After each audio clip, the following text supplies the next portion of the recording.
Russo, sales representative with Metro Ottawa Carleton Real Estate, and I wanted to put together a series of videos to help women do small but significant renovations around the house. And today I wanted to show you how to paint a baseboard. So if you checked out my video about how to caulk a baseboard, you'll see that I've already caulked this baseboard, so you fill the cracks in and you make sure that there's no blemishes. It'll be a lot easier to paint.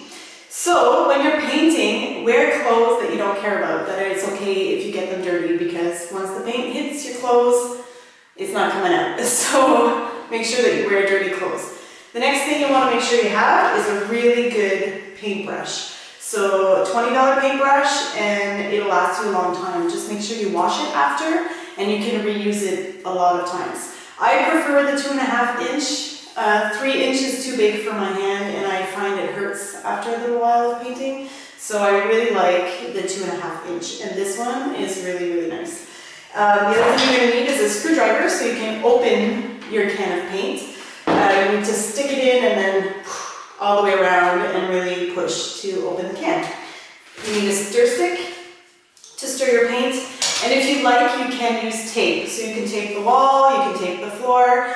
Personally, I don't like tape myself because I find it's a not permanent solution. So you put the tape on and then you're painting and thinking that it's not going through, but then it bubbles and your paint can still seep through the tape.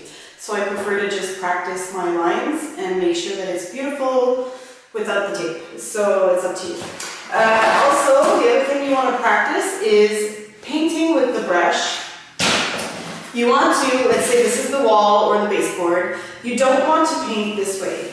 You want to make sure that you're painting like this, so that you're going with the line, and then your line, your straight line is going to be along the length. Even though you're very tempted to go like this, it's not going to give you a straight line. So you want to practice painting this way. So hopefully you can see properly. You want to practice so that your line is straight along here. And that's the best way. It takes a lot of time, but if you're practicing on a baseboard, it's perfect. It's a great opportunity to practice your line and making sure that you're going straight along the baseboard and not making a mess. The other great thing about doing this baseboard in this house is that I'm going to be painting the wall. So if I make a mistake here and paint the wall a little bit, it's going to be fine because I'm painting the wall afterwards. So just for the floor, the only problem is hitting the floor is not good. So I like to, if you have room, you can stick a sheet of paper underneath the baseboard, right underneath just a little bit, so that when I'm painting, I don't have to worry about the paint going on the floor. There's a piece of paper there. So you can do that the whole way around the room, or you could bring a piece of paper with you. So I paint a little bit and then I move my paper over so that I'm not hitting the floor at all.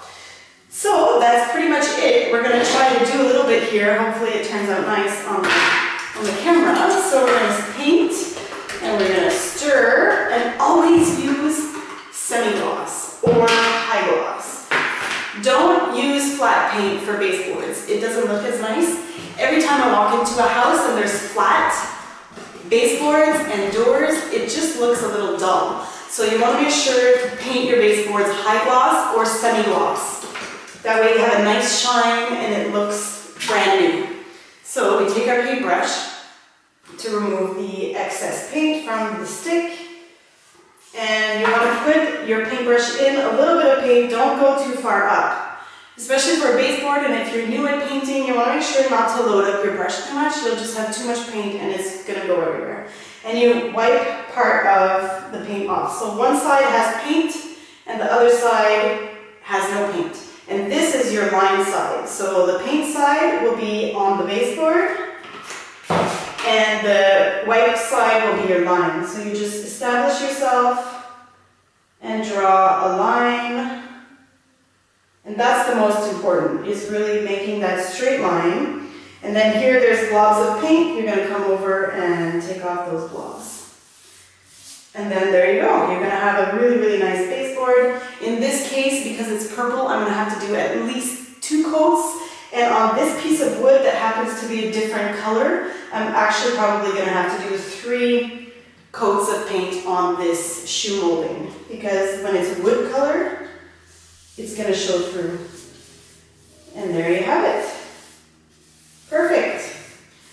So So great thing about baseboards as well is if you don't have any more time and you only have a certain amount of time, you can stop, wash your brush, and come back and do more baseboards next time. So I hope this was helpful. Please comment below, let me know what you think, and don't stress, watch Jess. Have a great day.